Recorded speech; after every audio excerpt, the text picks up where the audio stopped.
Good evening and welcome, ladies and gentlemen, to your 2066 Perfect League World Series coverage. I'm your host, DRC, and we have got a juicy one for you tonight. We will have the Sydney Blue Sox DLL taking on the Firebirds TBD to determine who will reign supreme, who will stand tall when this week is over as the Perfect League Champion of the Week. So what we're going to do here is we're going to give you the play-by-play. We're going to do the breakdowns. We're going to look at the various stats. The first stat I see I need to update here is this matchup analyzer. We've got the wrong team in here.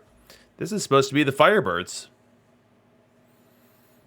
This is not supposed to be PGH over here. Let's fix that. Let's get Phoenix in here.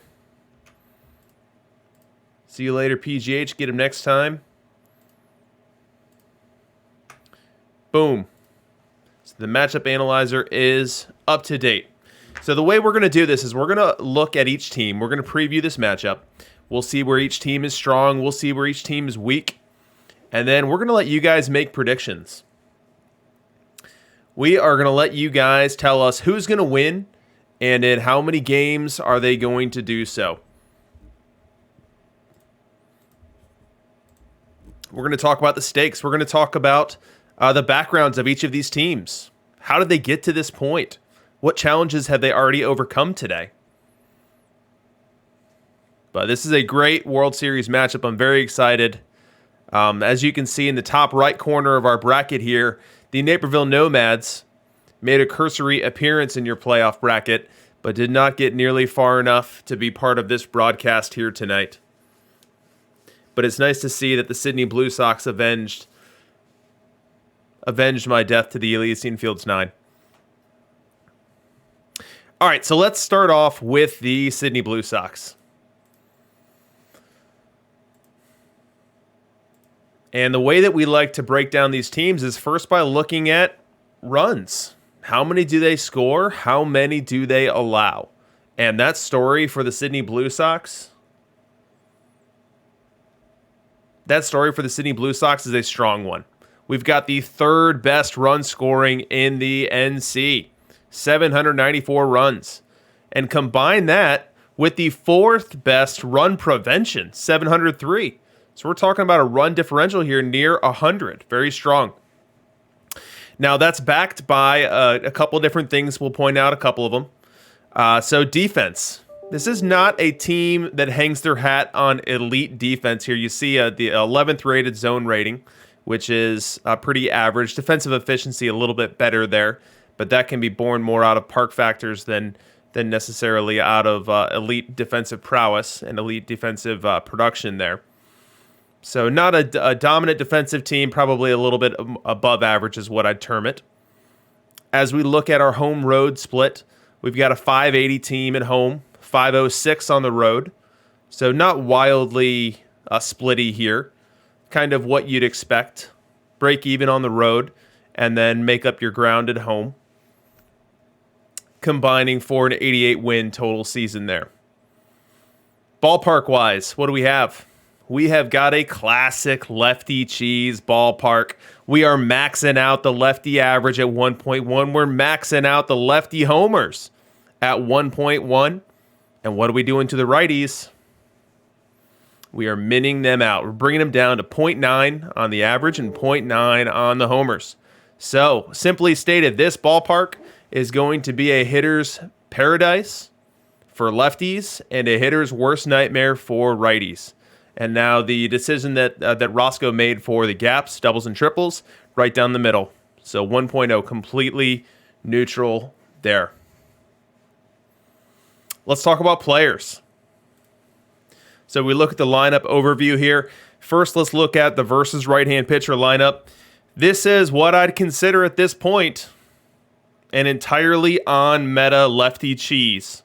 So you've got 8 left-handed batters, combined with Ozzie, who's going to bat left-handed when they face right-hand pitching. So you have an entire lineup of batters that are going to bat left-handed when a right-handed starting pitcher is out there.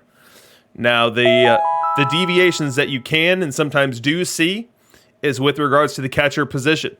So Roscoe is choosing to have the bat there with Joe Mauer. You see other lefty cheese teams, including his opponent today, choose to go more glove heavy and have a Pudge Rodriguez there.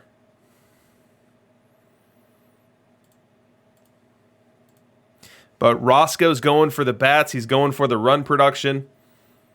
And so he's got Mauer there. He's also got Pop Lloyd.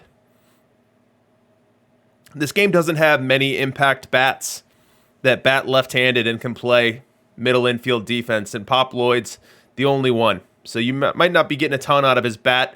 You see that over the course of the season, he went 211, 277, 281 on the triple slash there, but he's there more for his glove than anything else.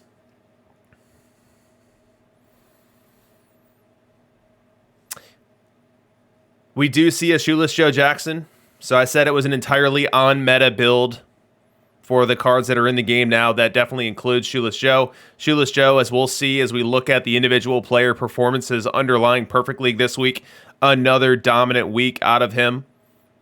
So a must-have card, especially in a lefty cheese build, and Roscoe's has got him. As we look at the versus left-hand lineup, Shoeless Joe being in the game has created an interesting decision for lefty cheese teams. The decision lies with regards to how many lefties do you bat in that same side lineup?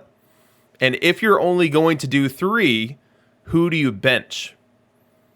And so your choices in that are as follows. You could bench Boggs.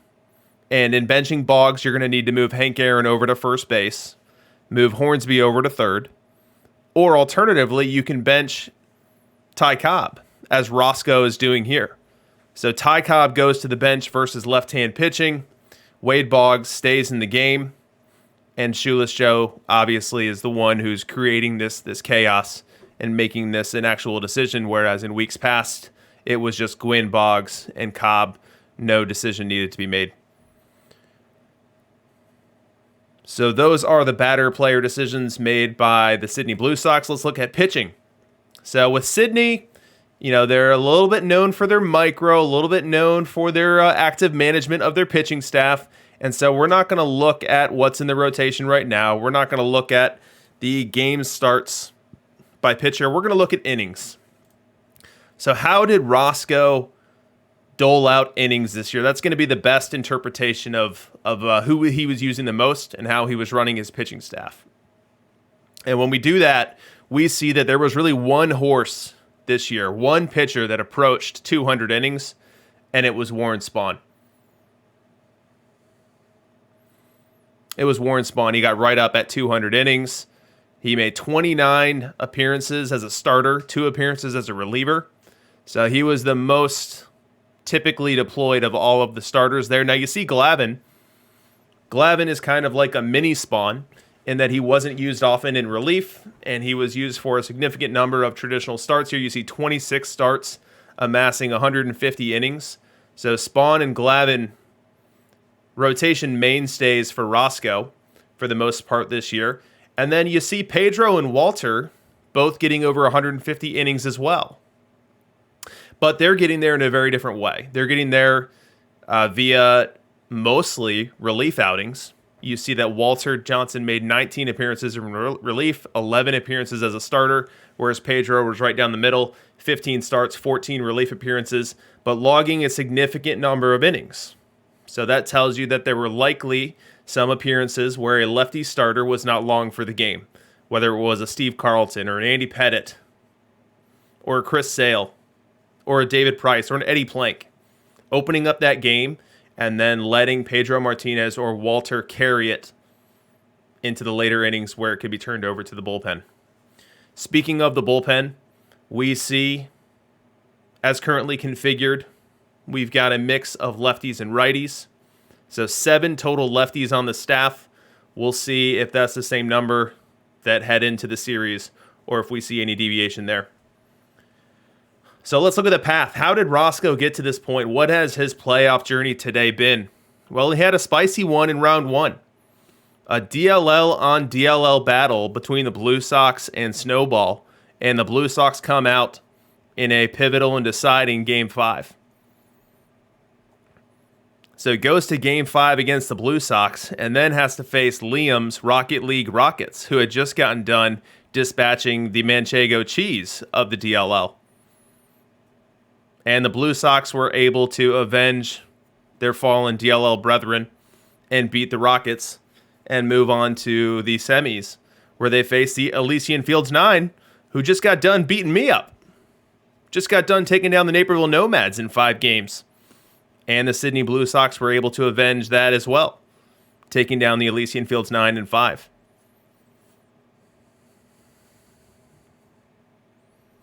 Let me tell you, that Elysian team is one to reckon with. You don't know what he's going to do.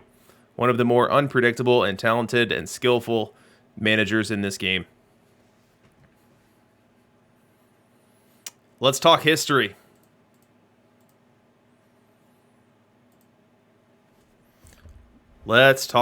So, Roscoe. He's a former Perfect League champion. He won the Perfect League 5 short weeks ago in the calendar year of 2062. He's trying to do it again. In total, this is Roscoe's 8th time, his 8th season in the Perfect League. His 6th season making the playoffs from the Perfect League. And again, efforting to win his 2nd Perfect League championship. So that is Roscoe. It's time to break down Aussie's team. So let's get over to the Phoenix team before we have our sim come in here. Phoenix Firebirds TBD. All right, we'll follow the same path. We will follow the same path here. So run scoring. We've got 711 runs, 9th in the conference. So about 80 runs less than Roscoe over the course of the season. And then runs allowed, we've got 686. So a positive run differential around 20. 5th best in the conference. So from a run scoring, run prevention perspective, the Firebirds were better at preventing it than they were at scoring it. And this one had a different path defensively. So we see that the Firebirds were really fighting it from a defensive efficiency perspective, as well as a zone rating. 16th in the conference for both. You see the defensive efficiency falling below 0.7, which is kind of the danger zone or the compass that some teams use to make sure they're on the right path. So we'll dig into the players and determine what was really driving some of that defensive struggle there. Now, from a home-road split perspective, we've got a strong performance at home, 50 wins on the home front, more than Sydney's. On the road, though, 36 and 45. So a 444 road record. We'll see if that comes into play tonight. Now, the reason that might not be a huge factor is because from a ballpark perspective, these teams are almost mirrors. Here's another lefty cheese park. The one difference is what Ozzie is choosing to do with his doubles and triples. Instead of being at a 1.0 factor, he's coming in at 0.75. So that means that this stadium is going to play as a slightly nerfed run environment as compared to the other one. In a vacuum, over the course of a million sims, this ballpark's going to have less run scoring than the other one. So 2 lefty cheese parks tonight. That is what we're dealing with. Let's talk players. Let's talk players for these Phoenix Firebirds TBD. All right, so one thing that I noticed here, and might have something to do with some of our defensive woes, is we have more Willie Mays plate appearances than we have Ken Griffey Jr. Now, when we have Griffey on a lefty cheese team, we almost always see more at-bats for Griffey because there's more right-handed pitchers in the game. And you're also getting Griffey in as a defensive sub late, oftentimes as well. And there's other cheese parks in the league where he's going to be playing even on the road. So having Willie Mays with around 100 plate appearances more than Griffey tells me that there was some editorializing going on as to who was going to be playing center field and starting this game or that game. Mays ended up with 93 starts, Griffey at 69. We also have Barry Bonds in right field. So Barry Bonds over, say, a more traditional lefty cheese option like Tris Speaker or Shoeless Joe if you're lucky enough to have him. And so Barry Bonds is bringing to the plate an 86 range versus a Speaker at a 90. So that's going to be part of your defensive struggles as well there. And I see that we've got a new Brooks Robinson. So a new Brooks Robinson here at the party in the starting lineup, both ways as a second baseman, and he's been training. He has been training. He's only up to 59 so far. And so while these players are training, they are not quite as effective. Let's look at what the damage is over the course of these 8 games. We're talking about a negative 2.6 ZR and an efficiency of .723. So Ozzie is in need of Brooks to train up in a hurry there because it's only exacerbating some of the defensive woes. From a catcher perspective, we've got a Pudge Campy platoon. And then let's jump over to the pitchers as we've got 2 minutes here before the sim for game 1. Now, this is the first time that I can recall seeing this deployment. I've never seen the 5 horses for lefties before. I think it's really cool to see. So you see it's Glavine, Pettit, Spawn, Sale, Bumgarner, all deployed traditionally. Looks like there's some innings management for Sale and Bumgarner. But as a lefty cheese team, loading up your rotation of 5 lefties and letting it run. And they served him well. I mean, look at Pettit. Pettit put up 203 innings of a 3.4 ERA. That's a dominant performance there. Tom Glavine was great as well with a 4.13. Warren Spahn, right around average. Sometimes in this park, you see him do a little bit better than that, but at 4.3. Really, Bumgarner was the only starter who struggled, and he was at 5.4. Looks like he had some inning shield as well, as mentioned. So we've got 4 lefties slated for the rotation there. We've got 3 in the pen. So another 7 lefty setup, mirroring what Roscoe's got as we head into this World Series here. And then the righties, so Pedro and Walter, getting all of their innings in via relief. And both of them had great seasons there. Look at Pedro's 3.4 ERA, Walter's at 3.4.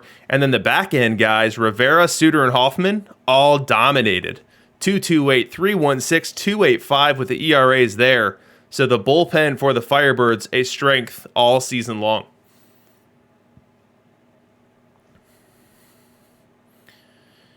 All right, let's quickly look at the path as we've got just a couple seconds left here. So the Firebirds, what did they do in round 1? They took out the returning champions. They took out the Cleveland Naps. And were the Naps down this year? Were the Naps having a rough week? No. The Naps won 110 games. 110 games in the regular season, and the Firebirds dispatch them in 4. Say your hopes at a repeat are done. And then they take on the Coomers in round 2. And they fall behind the Coomers 3-2 and are able to win game 6 and win game 7. Facing 2 elimination games, winning both. And then they move on to the semis, facing the PGH Beaches. They fall behind 3-1 in this series and then muscle together a win in game 5, win in game 6, win in game 7.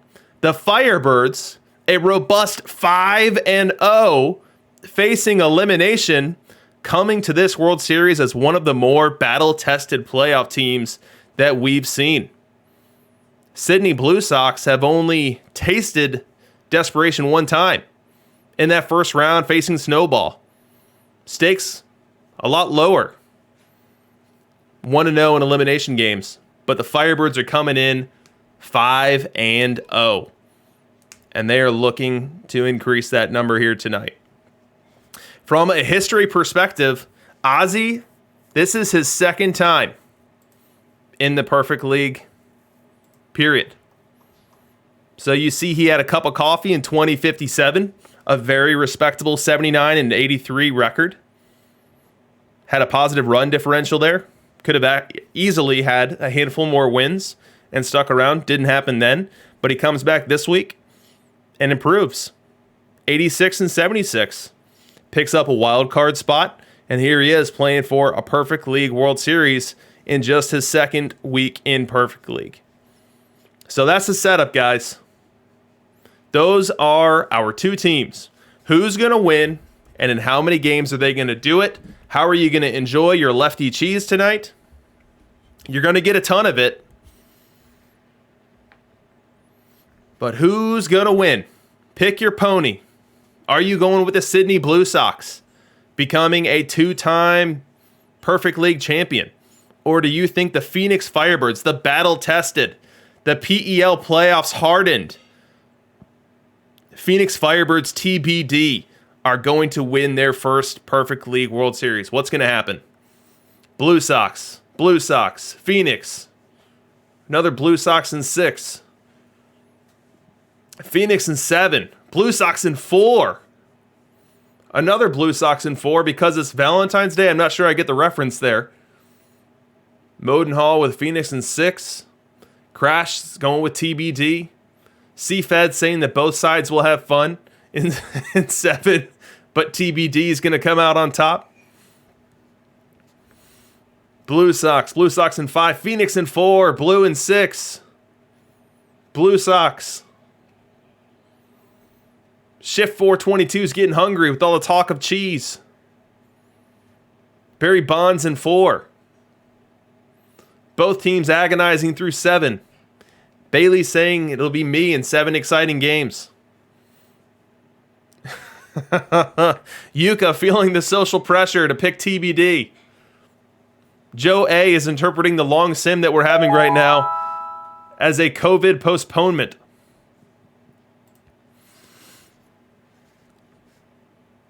All right, let's get to it. It is time. Game 1 sim coming in hot. We've got our scores hidden.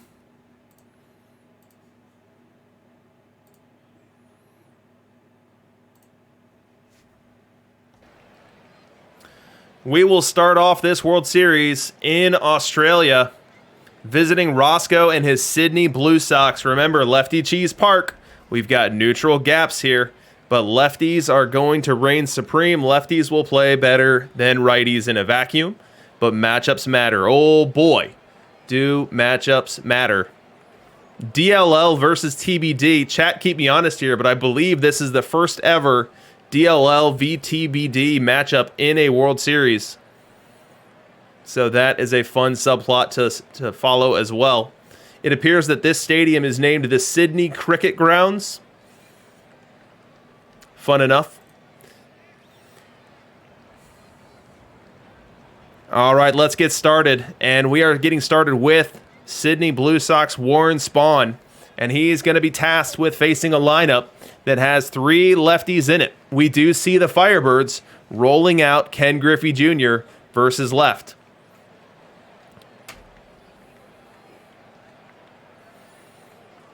Spahn will start this game versus Ty Cobb. We'll get our matchup analyzer ready for when we need it, but this first batter is going to be a base hit to right. So Brooks Robinson unable to range over and make that play. Maybe he's the one that's actually training here and not the Phoenix Firebirds copy. But we'll start this game with a leadoff single to right by Ty Cobb. And now we've got a little bit of a rally cooking, so Ty Cobb's still on base now. He moves up to second. We've got Tony Gwynn over at first, 1 away now. And Rogers Hornsby at the plate. A picture-perfect opportunity to get our first rep with our matchup analyzer. So let's get Rogers Hornsby. Let's load him up versus left. Let's get Warren Spahn and load him up versus right. And what is this matchup analyzer, you ask? Well, in the bottom right corner, throughout the duration of this stream, we will be showing you what the observed statistical performance is of these cards in Perfect League over the past 3 weeks, the past 3 years of Perfect League performance. And so as you see from this matchup here, Rogers Hornsby is downright dastardly good versus left-hand pitching. An 887 OPS, wildly positive bat value, and Warren Spahn definitely worse versus right than he is versus left. A huge opportunity here for the Firebirds early in game number 1. Wind in the pitch. Ground ball to third. To second, one. To first. Double play. And the Blue Sox get a twin killing to get out of trouble here in the first. We go bottom 3 now, and the Blue Sox looking to dent that score sheet for the first time. We've got Tommy Glavine on the hill for the Firebirds. We know that he was one of the more trusty starters for the Firebirds over the course of the season. Had himself a great season. And here in the third, he's facing Willie Mays with Pudge Rodriguez on first. 2-0 count, the pitch. That ball line, base hit left field. Pudge will head to second. He'll take a turn and stop there. We've now got 2 aboard and 1 away. Next batter is Shoeless Joe Jackson. He's worked himself a full count. Glavine doesn't typically walk lefties, so we could have the ball in play here on this one. The pitch. Walked him. I'll eat my words on that one as Shoeless Joe works a 6-pitch walk. And they are now loaded for Hornsby. Another opportunity for us to use the matchup analyzer. Hornsby's already sitting there waiting. So we'll leave that as it is, but let's get Tommy Glavine up in here. And let's see how well he does versus right-hand batters. We see that the K per 9 is really low, about half of league average there, but the walks are really low too. The whip's not out of control, only 1.24, and the homer per 9 is right at league average at 1.17. But still a huge opportunity here for the Sydney Blue Sox to put themselves on the board with the bases full of Blue Sox. Oh, and the crowd. The Sydney Blue Sox crowd gets into it. Fans on their feet looking for a huge hit here in game 1. Glavine comes set. Delivers. Line drive. Base hit to left. Scoring is Pudge. Around third and holding is Willie Mays. But the Blue Sox have taken a 1-0 lead here in the third inning. Next batter is Tony Gwynn. The pitch. Line drive to short. To second, one. That'll be an out at second base, but another run comes across. They were unable to complete the double play. Robinson unable to get it out of his glove and fire on over to Wade Boggs. And so that'll put a second runner up on the board and then bring up Hank Aaron here for a 2 outs and runner in scoring position opportunity.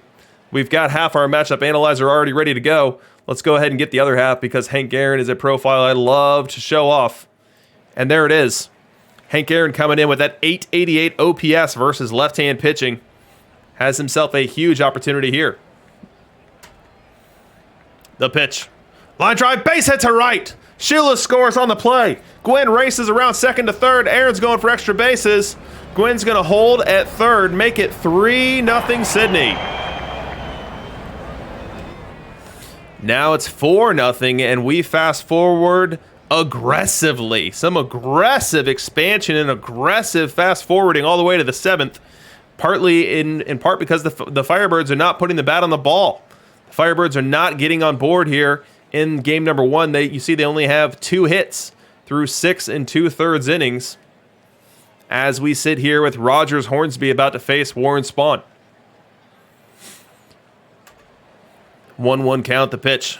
That ball belted deep left field and gone.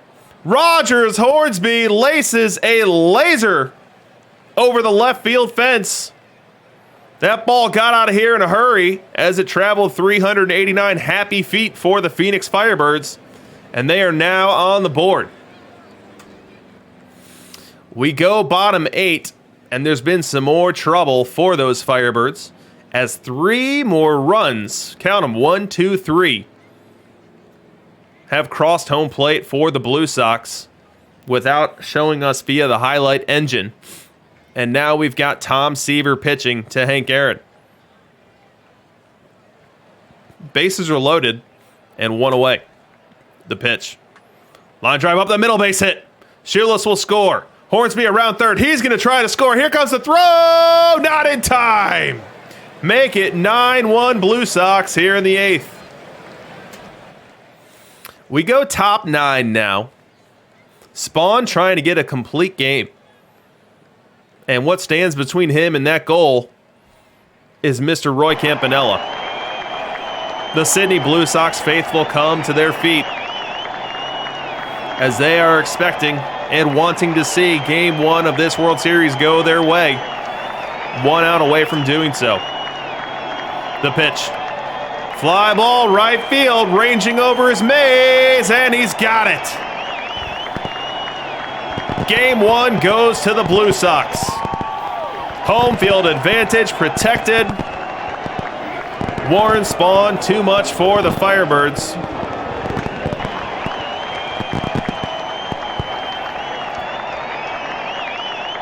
Let's go to the box score and see what happened. Before we do so, let's update our score bug. All right, what should it say? Should it say Sydney or should it say Blue Sox? First person in the chat will dictate. Sydney or Blue Sox. No other options.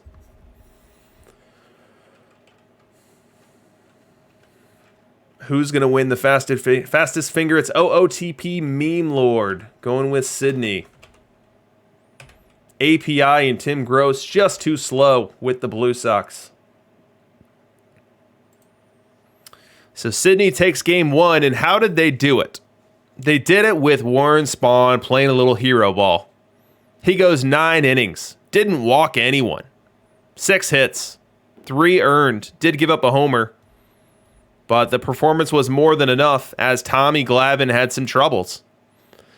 Tommy Glavine only able to go 5 1/3, spreading around 11 base runners over that period and giving up 4 earned runs despite not giving up any long balls.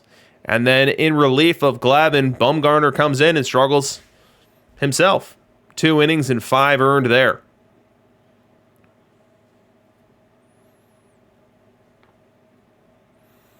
Seaver comes in and finishes off the game. So this is the benefit of carrying 3 lefties in your pen. In game 1, you have one of your pen lefties nuked for at least a game, but there's a couple others that are going to be there in case they're needed. Hank Aaron, 4 ribbies in game 1 for Sydney. 12 so far in the postseason. So, what do we have on tap for game 2? We've got the Phoenix Firebirds advertising Warren Spahn, and we've got the Sydney Blue Sox advertising Tommy Glavine. So another couple of lefties. It is possible, it is likely that we might only see lefty starters in this series, although it appears that Pedro Martinez is showing up on Sydney's probable starters for game number 5. So 31 seconds here to the sim as we expect a Warren Spahn, Tom Glavine battle. Now the stakes are as follows. You know, they say a series doesn't start until the home team loses. So the Phoenix Firebirds here, they just need to win this game. Win this game, and you're carrying house money home. You're going back to your park in Phoenix, where you've had a great win percentage over the course of the season, and you just need to win your home games, and you're a perfect league champion. Sydney, if you're them, you need to win this game to protect home field. Win this one, and so that you can then go play with house money and try to win one of the next 3 in Phoenix. We know the Blue Sox were over 500 on the road in the regular season, 41-40. So no strangers to picking up some W's on the road.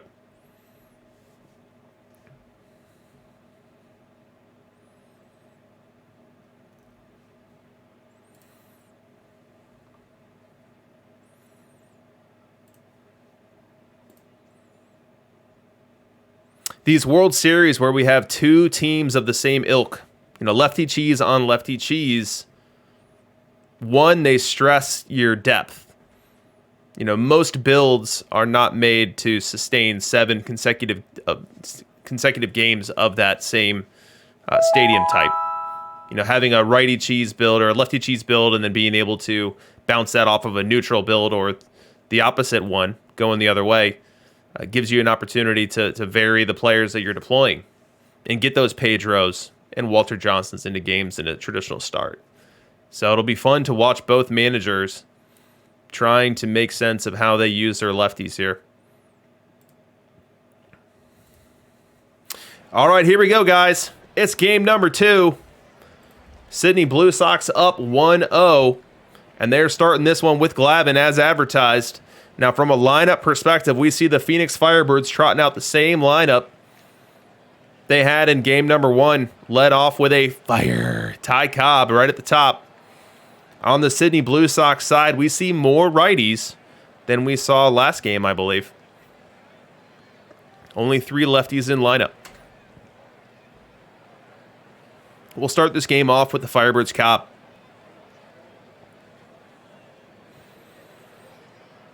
Wind and the pitch. That ball lined to left. A diving grab in left field by Tony Gwynn. Keeps Ty Cobb off the bases, maybe even saves extra bases there. A huge play for Tony Gwynn out in left. We go top 2 now. Up comes Willie Mays, facing Tom Glavine. A tough matchup here, as Glavine has very, very low stuff versus right-handed batters, and Mays is trouble for left-handed pitching. 2-1 count the pitch. That ball lined, base hit to left field. Rough angle taken by Gwynn, so that ball's going to go all the way to the wall. Even with a strong throw into second, Mays will find his way in there with a leadoff double for the Firebirds.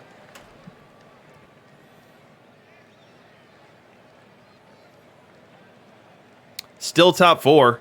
Griffey now aboard. Brooks Robinson at the plate, looking to come up with a 2-out runner in scoring position base hit here. Let's see how Brooks has done versus left-hand pitching in the last 3 weeks. Brooks Robinson versus left. You see he's a little bit less than a league average bat. 734 on the OPS, definitely not bad. And for someone who can play reliable middle infield defense, that's a pretty strong number. Glavine to Robinson the pitch. Grounded to short. Takes the easy play, and that'll do it here in the 4th. Bottom 4 now. Blue Sox looking to get on the board. They've got their Hank Aaron at DH facing Warren Spahn of the Phoenix Firebirds. He's batting with Tony Gwynn aboard and nobody out. The pitch, line drive up the middle, base hit. Around second, trying for third is a very aggressive base running move by Tony Gwynn, and he'll make it. Griffey slightly surprised by the aggressiveness and unable to hose him down at third, and they'll now have runners at the corners and nobody out. Up comes Wade Boggs. 2-0 count here. The pitch. Line drive up the middle, base hit. The Blue Sox are on the board, and they'll still have 2 on and nobody out here in the 4th. That 4th inning rally ends, but not before 2 runs cross the plate. And now the Firebirds are playing catch-up. They've got Ty Cobb on second, 1 away, and they're Tony Gwynn at the plate. The pitch. Line drive up the middle, base hit. Cobb around third. He's going to try to score. There will be no throw. The Phoenix Firebirds are on the board and have cut the lead in half. Still in the 5th. Next batter up, Wade Boggs. Lefty-lefty matchup here. Let's see how good Wade Boggs has been in Perfect League for these lefty-lefty matchups. We see that Boggs is right around a league average bat with his negative 2.91 bat run value per 600 plate appearances. And we see that Glavine's got some pretty sparkling numbers versus left. Although in this ballpark, maybe you call that a wash. The pitch. Line drive, base hit to right. Around second, heading to third is Gwynn. The throw, not in time. Second time this series, we've seen the Blue Sox, Brooks Robinson, range to his left and be unable to come up with a ball. And that has the Firebirds here in business in the 5th. Next batter up, Rogers Hornsby, a very dangerous bat, especially versus left-hand pitching. The pitch. Grounder to third, to second one, to first, double play! An inning-killing, run-saving double play turned by the trio of Wade Boggs, Brooks Robinson, and Rogers Hornsby to end the threat here in the 5th.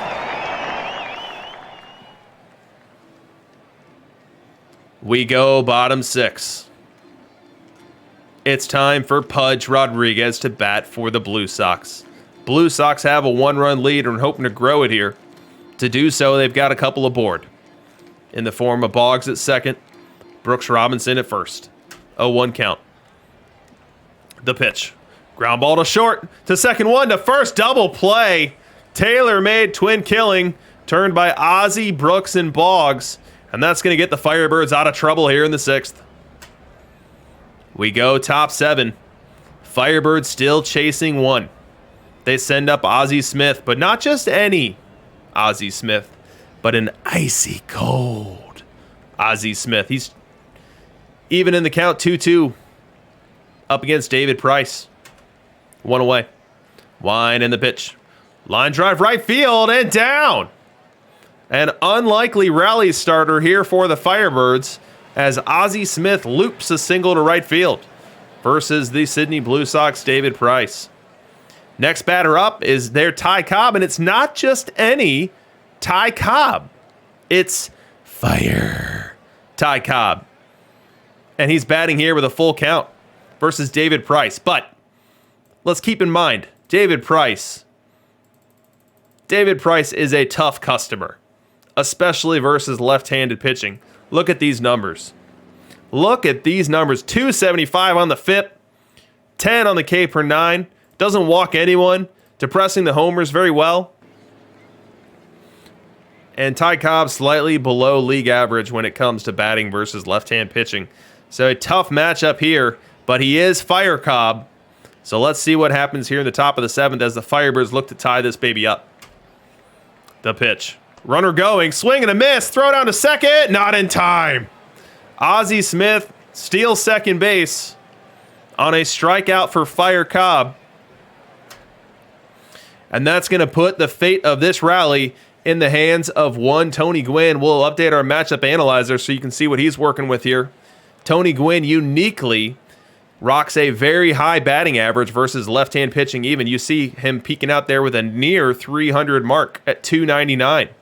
Over 20,000 plate appearances over the past 3 weeks. Does he have a clutch hit in that bat here, which could bring Ozzie Smith around from second base? The pitch. Line drive up the middle, ranging in and making the grab is Willie Mays to end the threat here in the 7th. Fans in Sydney love it. Oh, we get a nice little 7th inning stretch here from the organist. Let's enjoy it. Root, root, root for the Cubbies. Wait a minute. I hope you guys can hear that. It's not just me singing to myself. Well, I know it's me singing to myself, but I hope you can hear the organist.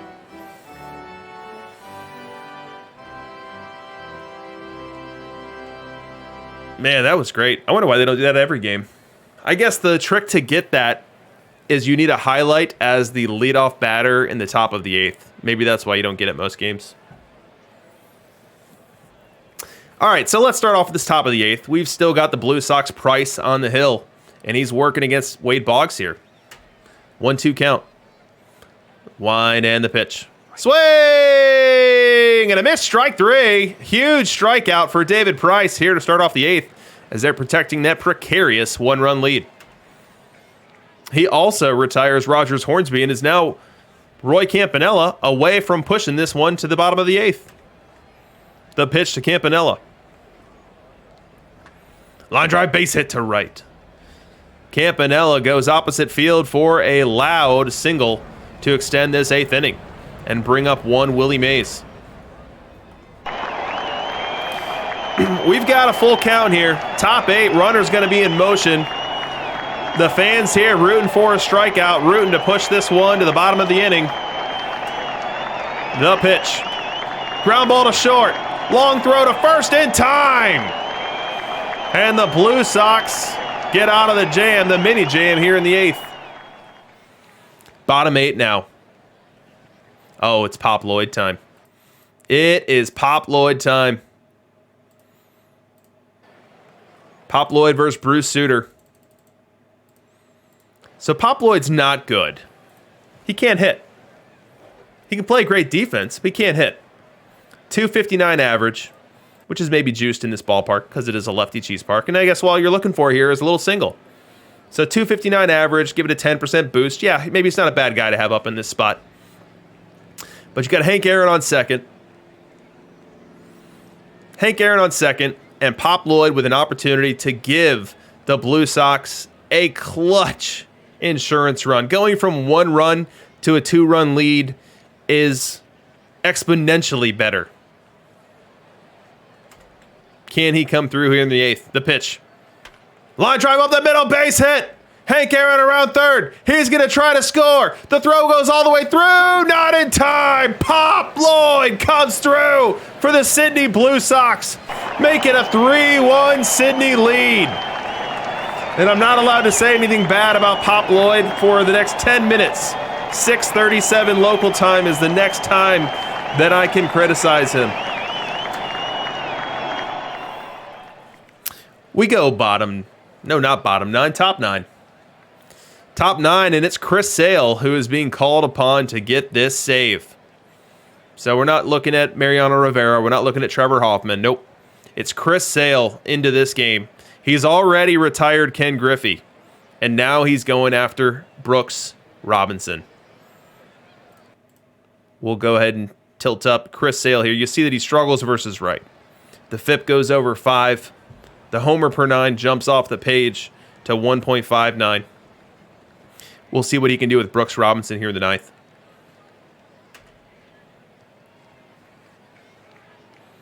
The wind and the pitch. That ball lined into the left center field gap.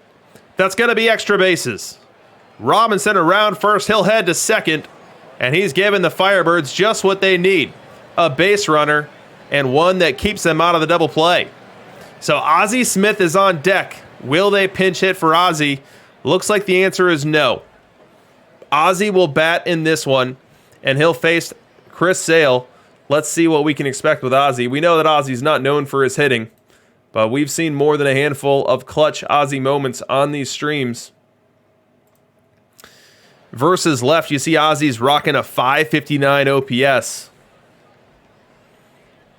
He does represent the tying run here. The pitch. Little dinker out in front of the plate. Catcher fields it, throws to first in time. Blue Sox now 1 out away from putting the finishing touches on game number 2. And all that's standing between them and that 2-0 series lead is Fire Ty Cobb. And Fire Ty Cobb's got himself a 2-0 count. He represents the tying run. Very dangerous moment here in Sydney. Crowd on their feet, trying to will their team to victory. What's going to happen next? The pitch. That ball belted deep right field. Gone! Ty Cobb! Fire Ty Cobb! Ties this one with 2 outs in the 9th.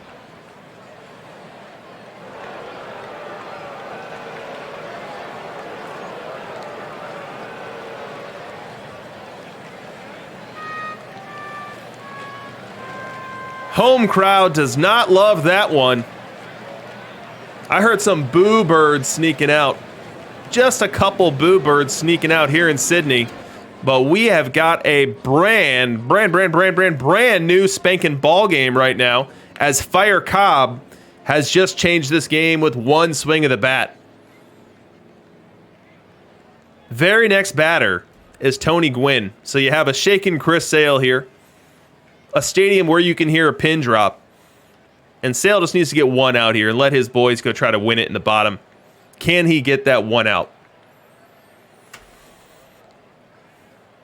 The wind and the pitch. Swing and a miss, strike 3. And that'll get the fans back up off their feet. As shell-shocked as they are, they're still just tied. They need 1 run.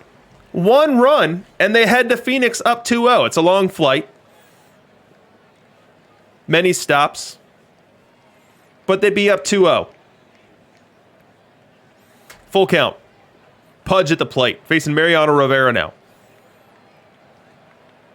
Wind and the pitch. Swing and a miss, strike 3. Huge strikeout for Rivera here. keeping the leadoff runner off in the 9th. Very next batter. Oh, wait, no, we go, bottom 9 now. Sorry. Ozzie Smith retired, so 2 outs in the inning. And now all that separates us from extra innings is Mariano Rivera and Willie Mays here. The 3-1 pitch. He walked him. A very, very dangerous walk. Because what that walk does is it gets rid of the righty-on-righty advantage. And it also brings up the ever so dangerous Shoeless Joe Jackson. You can see in the bottom right corner what he has done to right-handed pitching since he has arrived within Perfect League, and it's not pretty. And we are playing in a ballpark. We are playing in a ballpark that favors him. We see that Willie Mays has departed the game. Ty Cobb came on as a pinch runner and then quickly stole second base. So Shoeless Joe Jackson, the best hitter in this game, is a single away from walking it off for the Sydney Blue Sox. Mariano Rivera with his work cut out for him here. 1-1 count. The pitch. Fly ball, deep center field, going back, and that ball's out of here! The Sydney Blue Sox walk it off! Shoeless Joe Jackson takes Mariano Rivera deep! Blue Sox win! Interpretive dance routine ensues.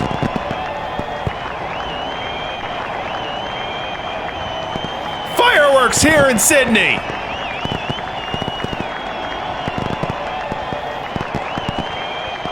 Shoeless Joe takes it 437 feet to straightaway center field over the head of Ken Griffey Jr. Despite his acrobatics and his Spider-Man-like wall climbing, that one was not in range for him there.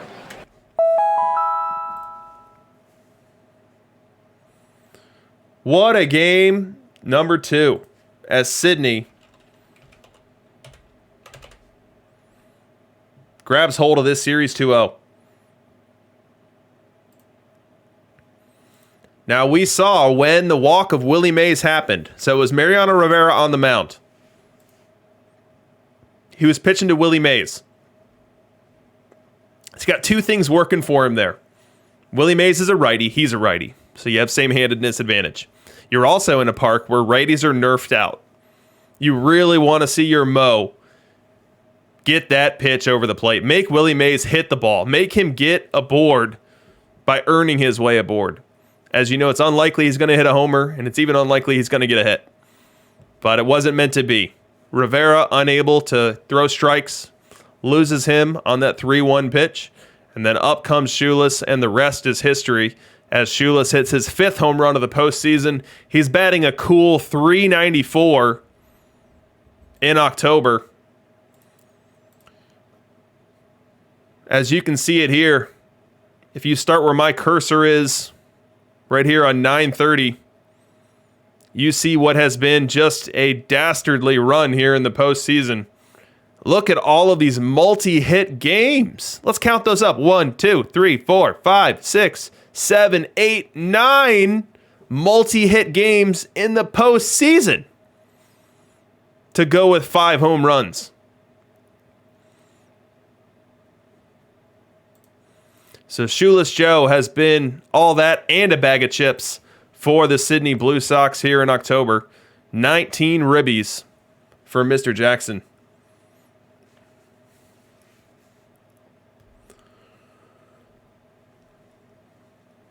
Yeah, Vin Sanity noting that Ty Cobb didn't even start the game. He was a pinch runner. That was one thing that we covered in the open there. That now that Shoeless Joe is in the game, Ty Cobb is being sat versus left by some teams. And so you see him with late innings pinch running appearances. You see him with late inning pinch hit appearances. And come to think of it, you know, if you were managing the game actively, I think you'd probably pinch hit Cobb for Mays right there instead of waiting for Mays to get aboard. All right, so we're 2-0. We are 2-0 in this game. We've got 8 minutes until the sim.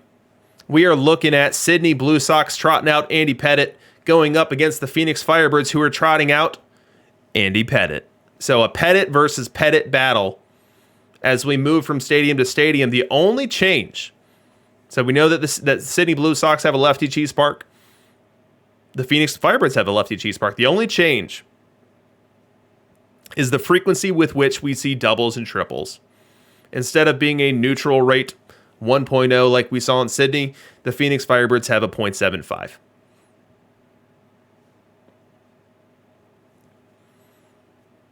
All right, so let's use our time productively. We've got 8 minutes here. Let's check out the week that was in Perfect League. Who were the hitters to have? Who were the pitchers to have? We'll start with the hitters.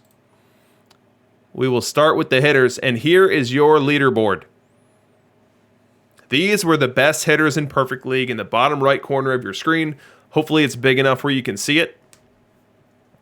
But I will ruin the suspense if it's too small for you to read and tell you that Shoeless Joe Jackson was the pick to click.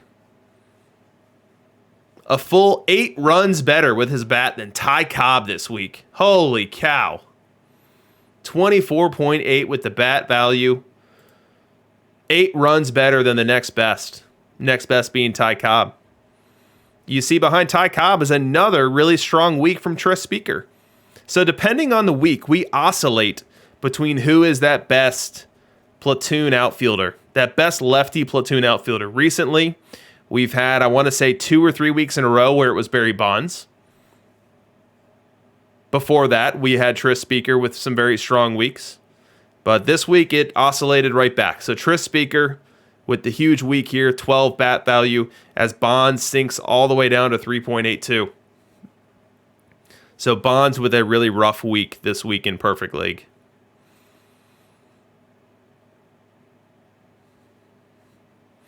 We see Gwynn, and Gwynn's profile is more stable, less volatile, I should say. And so he finishes right around where he normally does, a little bit short of that 10 mark. Let's go ahead and jump down to our defensive stalwarts so we can compare them. So Mark Belanger is always the bottom of this. So we see that he saw 3,000 plate appearances in perfect, logging a negative 47 bat value.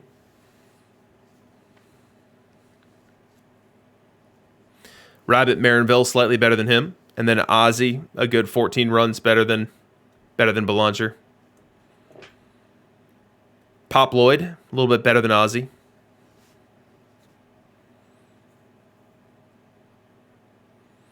Bailey asking if anyone with Belanger made the playoffs. I don't know for a fact. I think I do know. I think API uses Belanger, and I think he made the playoffs. So I believe the answer is going to be yes. But Belanger, 3,000 plate appearances is a good sample size there. So that means we've got more than a handful of teams rocking him.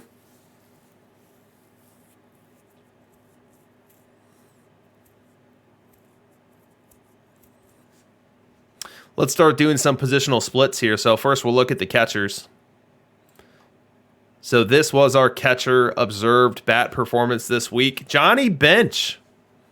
A short sample Johnny Bench leading the charge here with a league average bat. Not something that I would argue is sustainable. Not something that I would argue you should pursue. But notable to see here that in 800 plate appearances, he was better than Mauer. Better than Campy, better than Pudge, better than a short sample Yogi. Now let's go ahead and toggle this to be versus right-hand pitching only. And this is where you see Joe Mauer jump. So Joe Mauer becomes a league average bat, which getting that from a catcher position is very difficult and very valuable.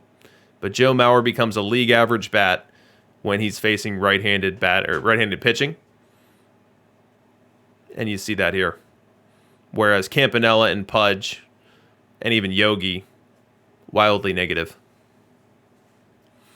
Now, as we toggle this to versus left, we see that Campanella had a huge week. Look at the numbers on Campanella here. A 4.45 bat value. So we're talking about 4 runs better than league average out of Roy Campanella this week. 25 runs better than Pudge. 32 runs better than Mauer. So let's look where the triple slash is here. So Campanella triple slashing 259, 309, 473 for a 782 OPS this week. Very huge performance by Campanella, rewarding those owners that have him platooning that way.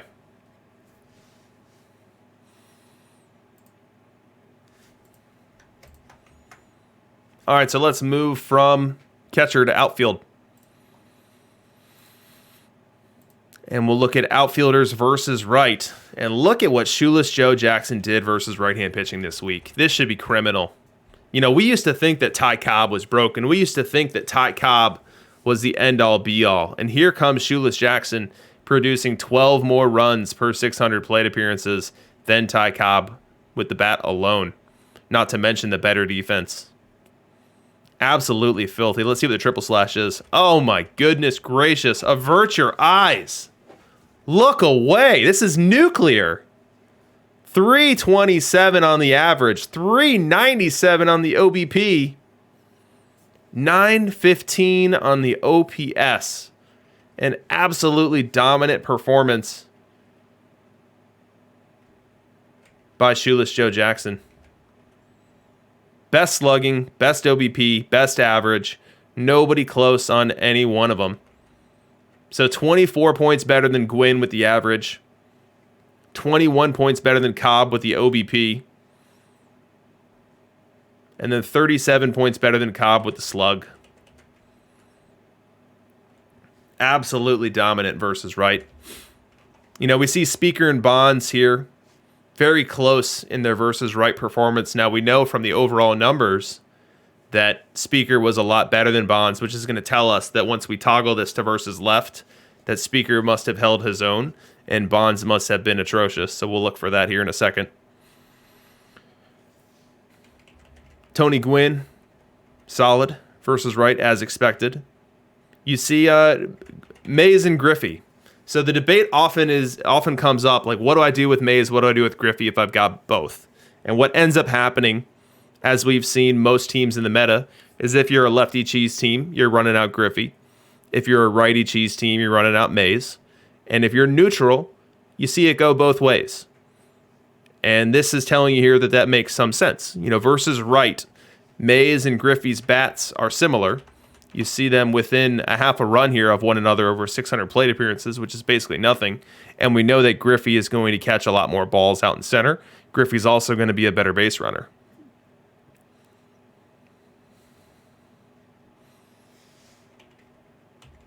Al Kaline, my guy, Al Kaline, who I'd been giving some helium all week long, had a rough outing. A lot of these plate appearances are mine, and they were just as brutal as they appear. Let's go versus left for our outfielders before this next sim comes in. So Hank Aaron, another week wearing the crown as our best right-handed batter outfielder versus left-hand pitching. 21.7 on the bat value for him. Just ever so shortly behind him is DiMaggio with a very strong 16.77. Willie Mays slightly behind him. And then Shoeless. Look at Shoeless. Shoeless, even though he's a lefty, with a near 10 bat value, 10 batting runs over 600 plate appearances versus left-hand pitching. That's dominant. And we knew we'd find this, but Tris Speaker with a huge season versus left. How in the world? How in the world did Tris Speaker have an 800 OPS in this small sample? It's under 1,000 plate appearances, so let's not get too excited. But that's an incredible performance there. And then if we pop down to Bonds, as we talked about before, Bonds was absolutely trash this week. 1,800 plate appearances, and look at how gruesome this is. 199, 289, 374 on the triple slash. Barry Bonds is slugging 374. Unfathomable. Unfathomable and unexcusable.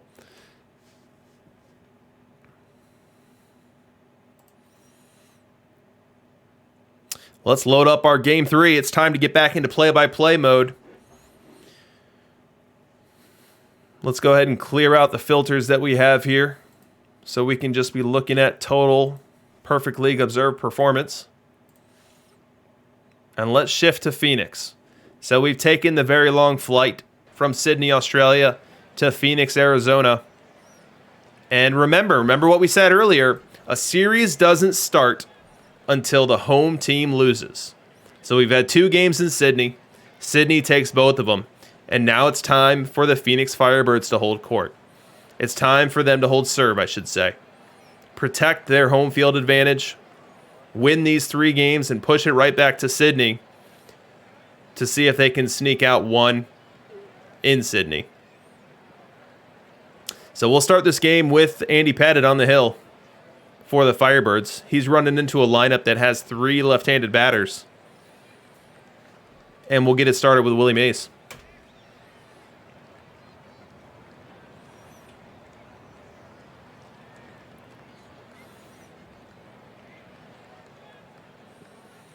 Wind and the pitch. Little looper, right field. Ranging over is Gwynn, and he's got it to 1 away. Nice little burst of fandom there from the Phoenix Firebirds faithful. But they've got themselves into a little bit of trouble here. Top 2, we've got 2 aboard and 1 away. Brooks Robinson on second base, Pudge Rodriguez at first, and Ozzie Smith, not known as a huge hitter, but at the plate now. So we don't get to see a ton of Andy Pettitte in these broadcasts. So let's really break this one down. Andy Pettitte versus right, and let's get me some Ozzie. Ozzie Smith versus left. We're giving the advantage here to the pitcher. Not only do the raw numbers bear it out, but we're in a park that are going to make Ozzie Smith's batted balls a little bit less valuable. 2-2 count. The pitch. Ground ball up the middle to second one. Unable to complete the double play. So the Phoenix Firebirds unable to complete that one. Brooks Robinson received the relay from Smith. Unable to throw that on to Wade Boggs to finish it, which is going to extend this one batter. That one batter being Willie Mays. But no, nothing doing. So we go top 3 now. Pettitte still on the hill. Shoeless has reached. Hornsby has reached. And then up comes Tony Gwynn. So 2 aboard, nobody out. Pettitte playing with some fire. The pitch. Ground ball to second one to first, double play. The Phoenix Firebirds faithful love it. That's a mouthful. Phoenix Firebirds faithful. Phoenix Firebirds faithful. They get their double play here in the 3rd, and they get out of the inning without surrendering a run. So the Firebirds have dodged 2 bullets from the Blue Sox and now have an opportunity to land one of their own. They're sending up their Tony Gwynn against the Blue Sox Andy Pettitte with 2 out and Ty Cobb on second base. The pitch. Line drive, left field, base hit. It's going all the way to the wall. 1 run will score. Tony Gwynn into second base. He's got an RBI double. Make it 1-0 Firebirds. As Yuka is in the chat questioning the wonderful logic of a series not starting until the home team loses. We go top 6 now. Sydney Blue Sox still looking to get aboard, still chasing 1. They're down 1-0. Into the game comes Walter Johnson. We know Walter Johnson is an elite reliever because he gets such a gigantic stuff boost. He's going to need to be an elite reliever here because he's got a tough task in front of him. Tony Gwynn, Hank Aaron, Wade Boggs.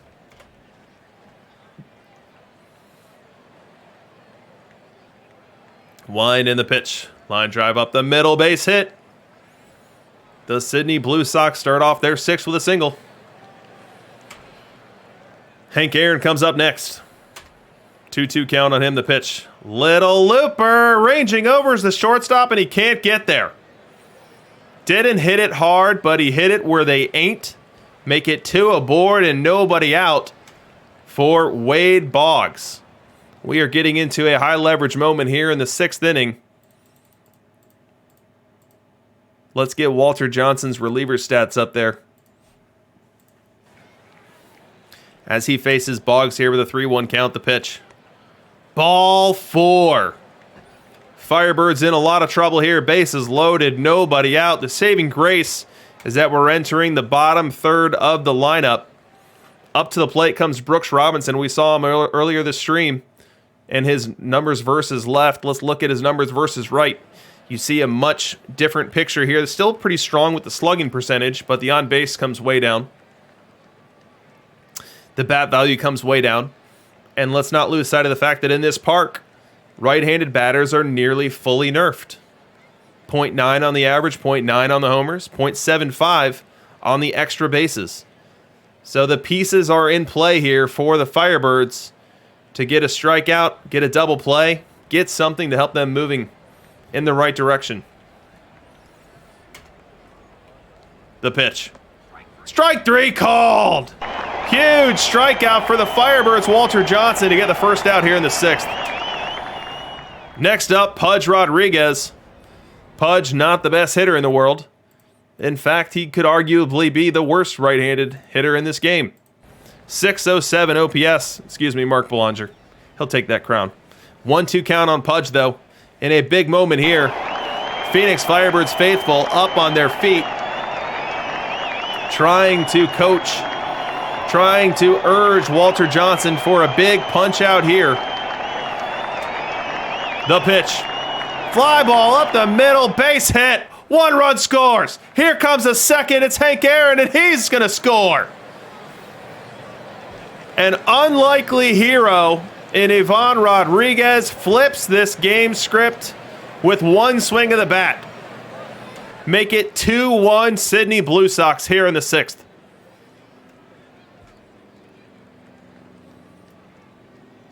Ozzie Smith to the plate.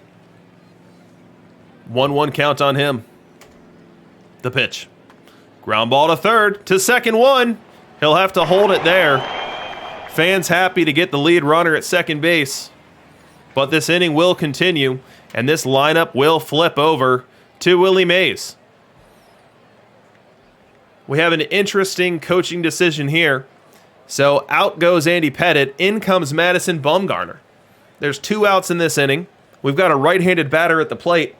I sure would have loved to see a right-handed pitcher come in here if it were me, but Bumgarner is who the doctor ordered, and we'll see if he's able to live up to the task here and get Willie Mays to retire this rally here in the 6th. The pitch. Ground ball up the middle. Tough play. Diving stop on the shortstop. Throw to first in time. An unbelievable play by Ozzie Smith. Ranging widely to his left. Making a diving stab on what was a slow roller. Getting to his feet and being able to fire to first to get a hustling Willie Mays. Just what the doctor ordered for the Firebirds. And a shot in the arm as they look to come back in this one. Bottom 6. Pettitte still in the game for the Blue Sox. Firebirds send up Tony Gwynn. 1-2 count the pitch. Line drive up the middle, base hit. A leadoff single for Tony. That's going to bring up Boggs here, and he's already worked himself a 3-1 count. The pitch. Check swing. Did he go? They appeal to the third base umpire. No, he didn't. That's going to put runners at first and second and nobody out. Bring up Rogers Hornsby and the fans. They can't get enough of it. Fans on their feet. 2 aboard. Nobody out. Phoenix Firebirds. A powder keg waiting to explode. Hornsby at the plate. The pitch. Ground ball up the middle to second one to first, double play.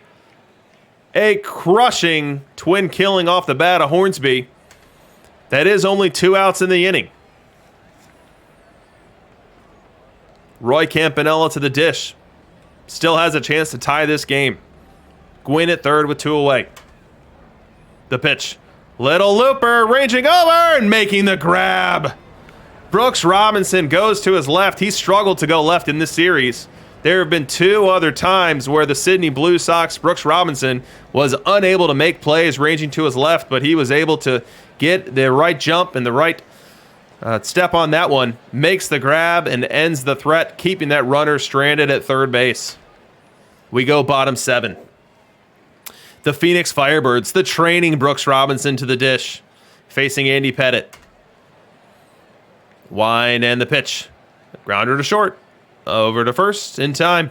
That'll do it for the Firebirds in the 7th. Top 8 now. Blue Sox in the market for some insurance runs. They've been nursing a 2-1 lead for a handful of innings now. And they'll send up Wade Boggs versus the Firebirds' Bruce Sutter. 1-1 count. The wind and the pitch. Line drive, base hit. Past a ranging Brooks Robinson. It's a leadoff single for Wade Boggs. Now 1 away. Up comes Ivan Rodriguez. Boggs covering Boggs at first. The wind and the pitch. Line drive up the middle, base hit. Wade Boggs will stop at second, but Pudge Rodriguez has extended this rally, and they've put Ozzie Smith in position to have an impact on this game. Is Ozzie Smith not known for his bat, but he's batting left-handed in a park where that's going to be aided. 1-1 count. Sutter looking for a double play here. Smith can be a tough guy to double up. The pitch. Looper left field, ranging over his maze. Makes the grab. Runner bluffs a run. Bluffs a tag, but retreats back to second base. Let's look at the updated outfield alignment for the Firebirds. We see that Willie Mays playing left. Griffey center. And Tony Gwynn in right. That could have been that way the whole game, and I didn't notice it. But we got Willie Mays in left as of now. All right, so the Blue Sox do not score, and that pushes us to the bottom of the 8th. Firebirds chasing 1 run here. They'll start off their rally with an icy cold Ozzie Smith versus Chris Sale.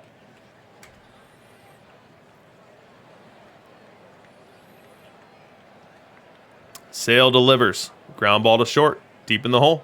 Across and in time. Ozzie Smith throws over to Hornsby. 1 up and 1 down for the Blue Sox. But who is up next? It's Fire Ty Cobb, who, let's not forget, in Game 2, with his team down to the last out, delivered a 2-run homer to push that game to the bottom of the 9th inning. It didn't end happily from there. But these Phoenix Firebirds fans have not forgotten. And they are giving Ty Cobb the standing ovation that he deserves as he bats here in the 8th, representing the tying run. The wind and the pitch. Fly ball! Deep left center! Gone! Ty Cobb delivers again for the Phoenix Firebirds faithful.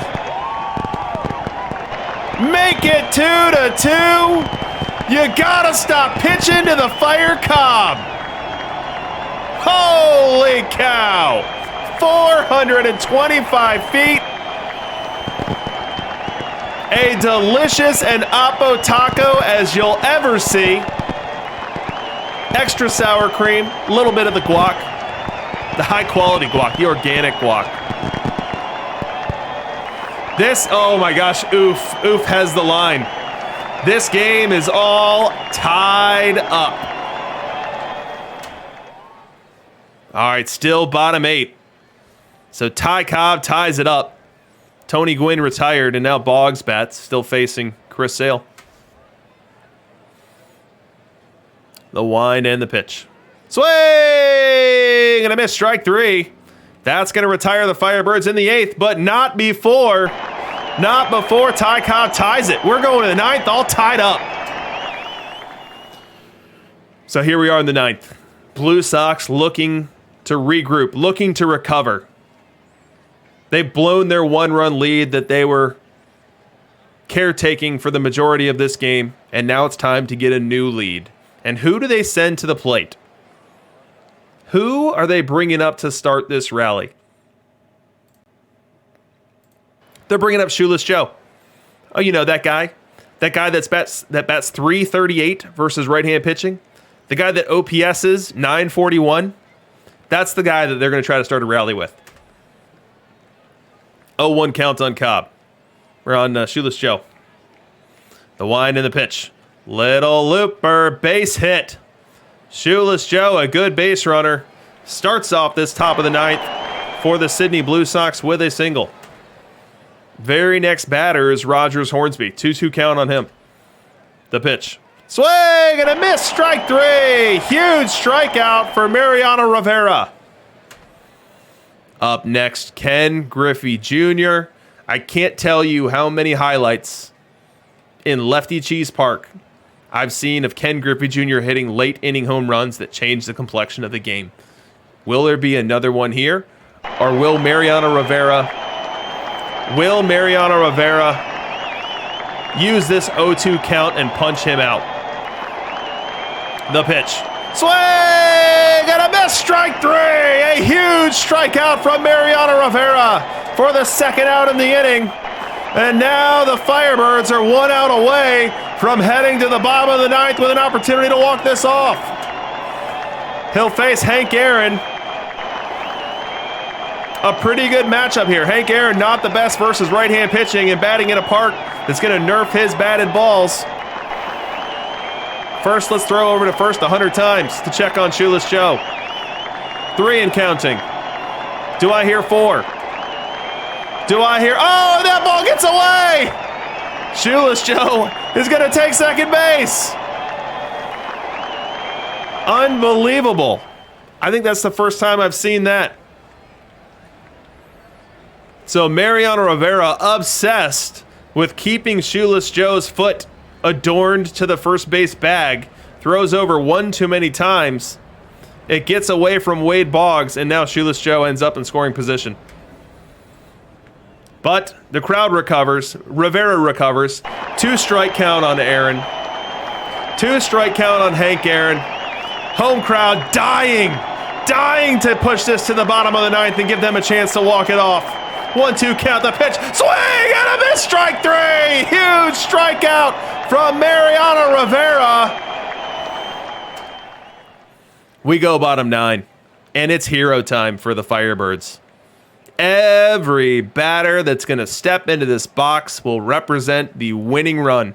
And the first person with that distinct honor and pleasure is Rogers Hornsby, who's walking up with a great matchup versus Chris Sale. Chris Sale, we know Sale has very big problems with the long ball versus right-handed batters. Right-handed batters treat Chris Sale like a BP pitcher. Will Hornsby do the same here in the ninth and give these Firebirds fans something to cheer about? The wind and the pitch. Ground ball to short. Ozzie picks it, throws it over. 1 up, 1 down. Next batter up, Roy Campanella. He's nursed himself a full count. The payoff pitch. He walked him. Campanella aboard. Now, do we get a pinch runner? Campanella not fleet of foot. Let's see if we get a pinch runner, and we don't. So Campanella will run for himself as Willie Mays comes to the plate, facing Chris Sale. The pitch. Fly ball! Deep center field! Off the top of the wall! Campanella chugging around second. He's to third. He's not going to try to score. Campanella hits the brakes on third. Likely the smart thing to do, as the ball was already working its way back to the infield. Willie Mays misses a game-winning homer by inches, and Campanella did not have the speed to get across home right then and there. But they've got second and third and 1 away. To the plate goes Ken Griffey Jr. A tough matchup for him here. Griffey has a hard time with contact versus left-handed pitchers. He just needs a little contact here. The infield entirely shifted. We've got Ozzie Smith on the wrong side of second base, hanging out with Pop Lloyd. Can Griffey win this game for the Firebirds in the ninth? The pitch. Swing and a miss. Strike 3. A clutch strikeout from Chris Sale. This rally, this opportunity to win the game for the Firebirds is coming down to Brooks Robinson. 2-2 count on him. The pitch from Chris Sale. Swing and a miss. Strike 3. Chris Sale strikes his way out of trouble in the ninth. And we're getting some free baseball.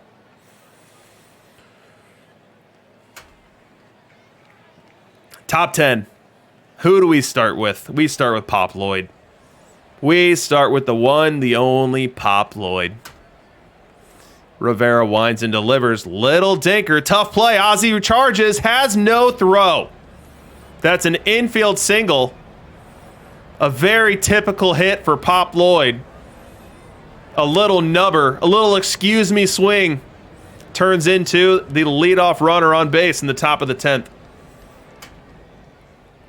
Very next batter up, Brooks Robinson. Now we're heading towards the bottom third of this lineup. None of these hitters should be too threatening down here, especially against a good arm like Rivera. You wonder if a little small ball is in order, although Brooks Robinson not much of a bunter himself. The pitch. It's a pitch out. Checking on Pop Lloyd. Pop Lloyd not doing anything. 2-2 count on Robinson. Now the pitch. Swing and a miss. Strike three. He tried to check his swing. Umpire says no dice, Brooks. Head back to the bench. Go grab some bench. One away. Next up, Pudge Rodriguez, and he's got a full count, and the crowd comes to their feet. Firebirds faithful are feeling it. The pitch. Fly ball right field. Oh no! That's a drop fly ball in right field. Tony Gwynn unable to make the grab. That was by no means a can of corn for Tony Gwynn. That was a liner off the bat of Ivan Rodriguez, but that's a play that Tony Gwynn will tell you he should have 10 times out of 10. Tony Gwynn with a good error rating, a good 92 range out there in right field. But Willie Mays over in left field just shaking his head saying, hey man, you got to have that one. This is a World Series Game 3. You got to have that one. So that's going to bring up Ozzie Smith. It's going to bring in a new pitcher as well. So Trevor Hoffman comes on to deal with this fire. 2 on, 1 out.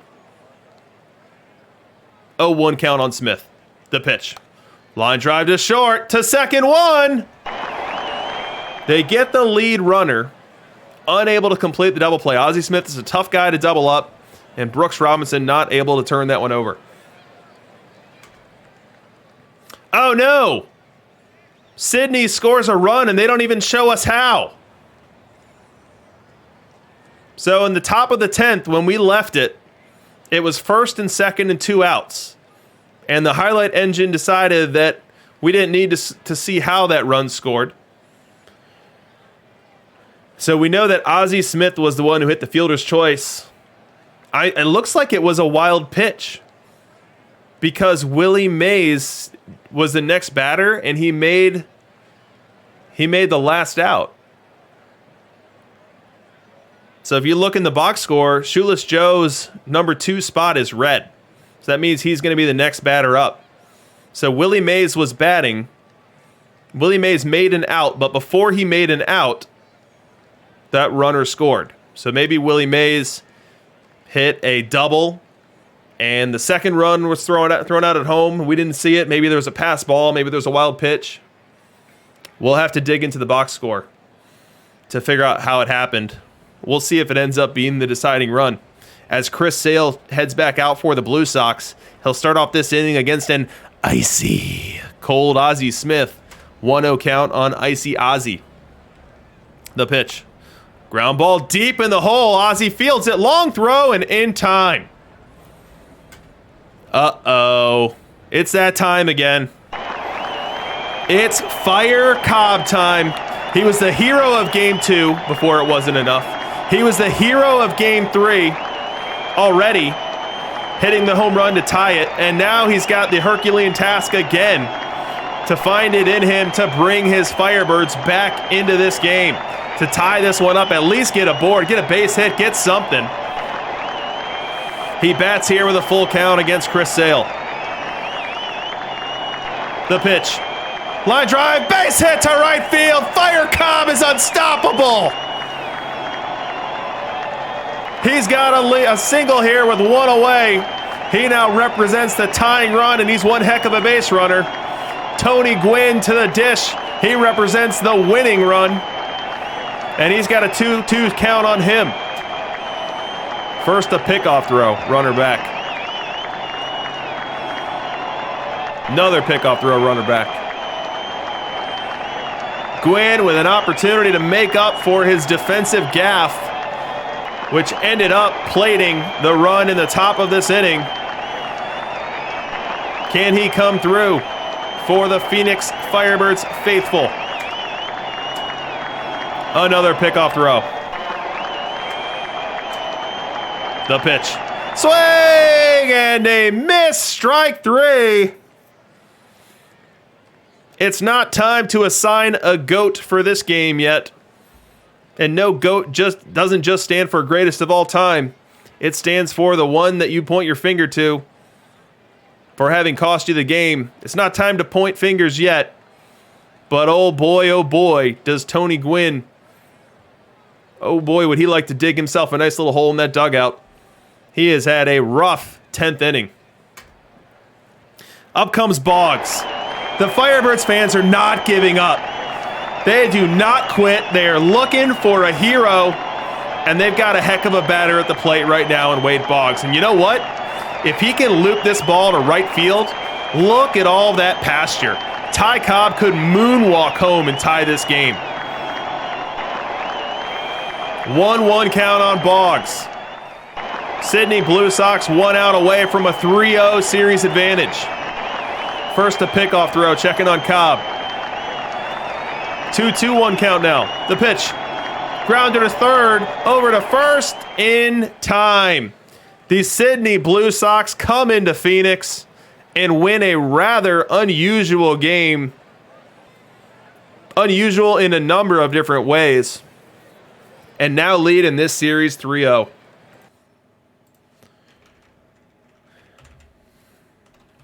I gotta say, I don't like how that one feels. I don't like how that one feels at all. We have the Tony Gwynn drop fly ball, which is birthing the entire rally. And then the highlight engine doesn't even let us see how the run scores in the top of the 10th. It's like this wonderful back and forth battle, this wonderful high leverage game. This instant classic is stolen from us. We don't know how it ended. And we know that an error, an unearned run, is what ended it.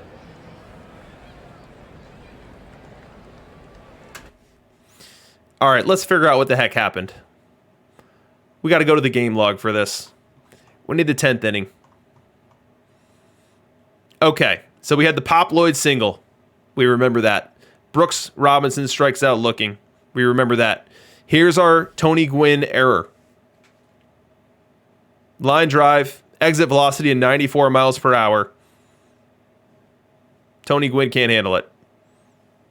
Ozzie Smith, fielder's choice, which should have ended the inning. It doesn't end the inning. It's just a fielder's choice. I mean, shoot. If Brooks Robinson can just fire that ball onto first, no harm, no foul, Tony. We're out of the inning. We're on to the bottom of the 10th. I got your back, buddy. But no, training Brooks Robinson can't do it. He doesn't fire it to first, and the inning extends for one more batter. And it's a batter that ends up flying out. So why are we talking about a lead change? Oh, well, it's because the 0-2 pitch. The 0-2 pitch was a wild pitch. Pop Lloyd scores. Ozzie Smith goes to second base. And then the very next pitch, Willie Mays pops out. SMH.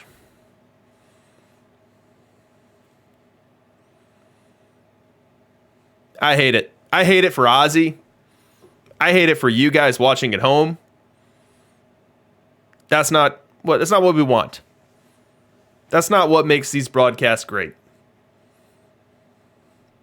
You know, maybe if we saw the wild pitch, I wouldn't feel as much this way. All right, so what do we have? We've got a 3-0 series lead. Hey, Roscoe in the chat, how many games did you win your series in last time? I want to say it was a quickie. Was it a 4-banger? Was it 5? Well, either way, Roscoe is looking to polish off a sweep here. Game 4 in Phoenix. And he's advertising that he's sending out Steve Carlton.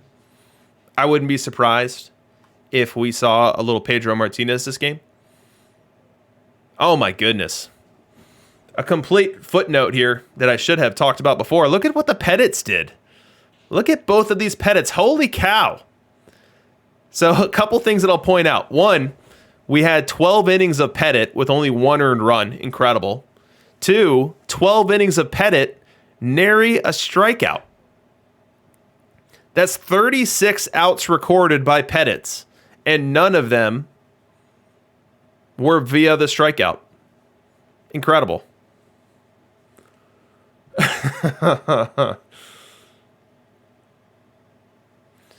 So incredible performances for each.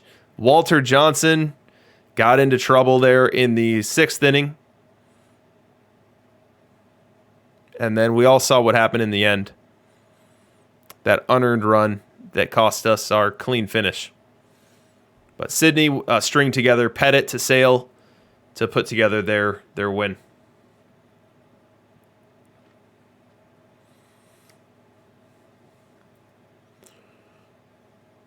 So Roscoe, it went the distance. It went 7 games. Were you up 3-0 in that one? I'm trying to remember. For some reason, I thought that was a swift series victory. Was that the one that went 3-0 and then went all the way to Game 7? Maybe I'm just out to lunch. But anyways, we are actively simming. And this sim could take a long time. It could take no time at all. But we'll let that kind of spin and nurse, and we'll see where it goes from here.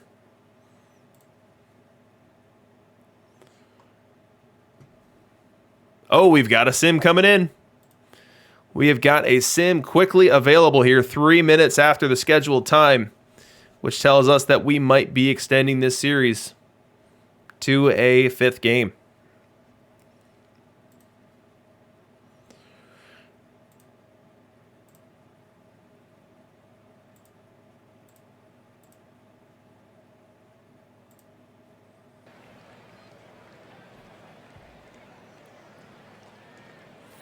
All right, we've got Chris Sale on the mound for the Firebirds. And his Herculean task here is to get the Firebirds in the win column. We're down 3-0. Get us in the win column. Let's turn this into a series. We've got a couple of games here. Let's win both of those. And then let's go play hero ball in Sydney. That's what the coach is asking of Chris Sale right now. And he'll start this game off with Willie Mays.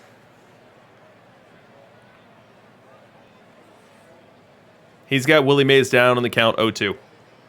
The pitch. Strike 3 called. Chris Sale starts the game with a strikeout of Willie Mays, setting the tone that the Firebirds need.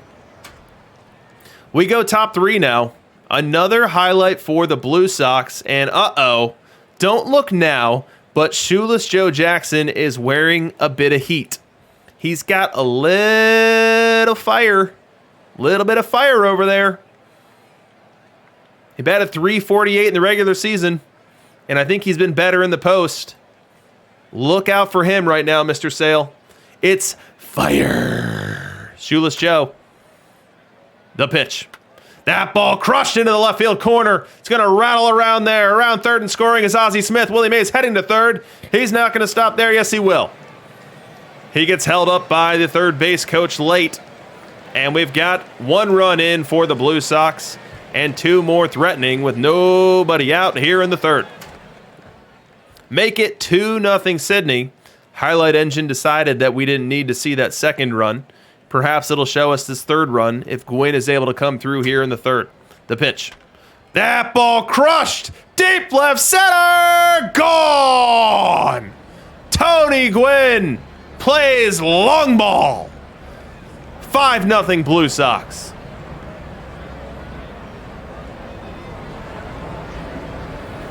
Phoenix Firebirds fans not loving the start to this one, and holy cow! I think I just got whiplash with that fast forward. All of a sudden, we're in the bottom of the 9th. We're in the bottom of the 9th, and there's 2 outs. This is like the 3rd highlight of the game, and we're in the bottom of the 9th with 2 outs. And the Blue Sox on the verge of winning this one 4-0. Pitch to Hornsby. Grounder to short. Ozzie across in time. The Sydney Blue Sox are your 2066 Perfect League World Series champions, becoming just the 4th multi-time champion in all of Perfect League, in all of Perfect Team.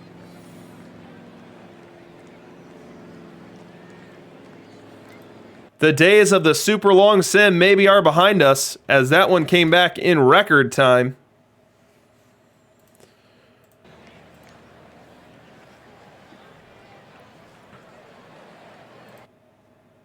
Let's look at the box score and see what happened in this yawner of a game. So Steve Carlton throws a complete game shutout. He was facing a lineup that had 4 lefties and then a soft hitter in Ozzie Smith. So not the hardest lineup in the world, but Hornsby, Campanella, Mays, and Brooks, you'd think they would feast on Carlton. Carlton didn't walk batters. He didn't give up hits. Dominant. A dominant World Series clinching performance from Mr. Carlton there, as Chris Sale was unable to get the job done for the Phoenix Firebirds. 2 innings, he gave up 5 earned, but it could have been 1 earned. Wouldn't have mattered. Steve Carlton was too much on the other side. Too much to handle.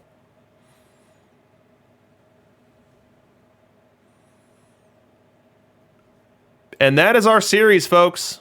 We've grown so used to the long sim, it almost feels too quick. But congratulations to Roscoe. Let's give him some fireworks and some cheers. He's certainly earned them. Roscoe, 8 weeks in perfect.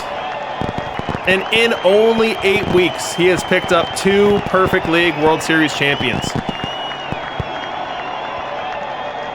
2 8-inch Perfect League trophies. Incredible efficacy for a team that really has found their stride in recent weeks. So no Perfect League appearances until 2052, at which point in time they popped up for their second appearance. Oh, excuse me, I see 2037 up here. But in recent vintage, you have the 2052 Perfect League season, 83 and 79. So likely just missing out on a wild card there. And then he had to go down into the DLL gauntlet. And stuck in DLL for 1, 2, 3, 4, 5, 6, 7, 8 weeks. And then he was able to bounce back up. Win DLL, get to perfect. Able to make Perfect League playoffs for the first time in 2061. And then go ahead and turn around, make the playoffs again in 62, and don't just make them, knock them down. Win the whole darn thing. 95 regular season wins and a Perfect League championship to go with it. Post that championship, post that World Series ring, 3 straight solid weeks in perfect, an 89 win, a 94 win, a 92 win, all with their requisite playoff departures. But then this week, with an 88 win regular season, translating that into a repeat World Series winner. So congratulations to Roscoe. A very notable achievement that very few have achieved, very few will achieve, to win the Perfect League multiple times within the same game cycle. I believe it's just API with 2, Jay Malay with 2, and then Mac Jacks with 3. So very rarefied air that Roscoe has entered with this World Series ring tonight. On the other side, let's give credit where credit is due. An excellent, excellent season for the Phoenix Firebirds. Ozzie has been grinding. You've seen him on the Discord, getting his house in order, building that team, learning the game. And in this, just his second taste of perfect. You know, he popped up in 2057 and had a great season, 79 and 83. Show me how many people jump up to perfect and have a better than 79 win season their first go round. Perfect is a different beast. It's a different animal. It's got a different cadence and a different frequency to it. And Ozzie came up 10 short weeks ago and proved he belonged. Now, he didn't have the cards to stick around. His Pythag didn't treat him so well, and he found himself on the wrong side of the Puma, and he popped back down to Diamond and continued training, continued grinding, picked up another 5 playoff appearances, one of those resulting in a Diamond League championship to give him the opportunity to jump back up to perfect. And applying the lessons learned over the past 11 weeks in this game cycle, he was able to carve himself out a great 86 and 76 season, a playoff berth, and then found himself on the wrong side of some defensive miscues in the 10th inning of Game 3, which proved costly.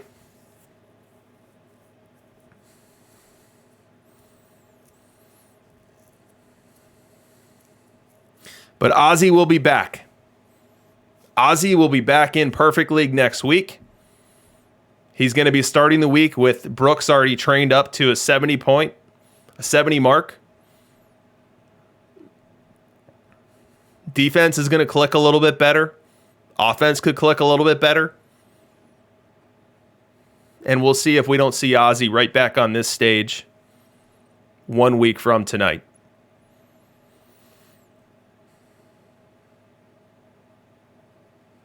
But that is going to do it for our broadcast, ladies and gentlemen. We'll give you one final look at the Perfect League tree. You know, people were mentioning that this was one of the more challenging Perfect League sets of 40 teams that they've seen in some time. It was a long grind in the regular season that surfaced these 16 playoff teams, and then these 16 playoff teams clashed swords to get us to the point where the Sydney Blue Sox are the last one standing.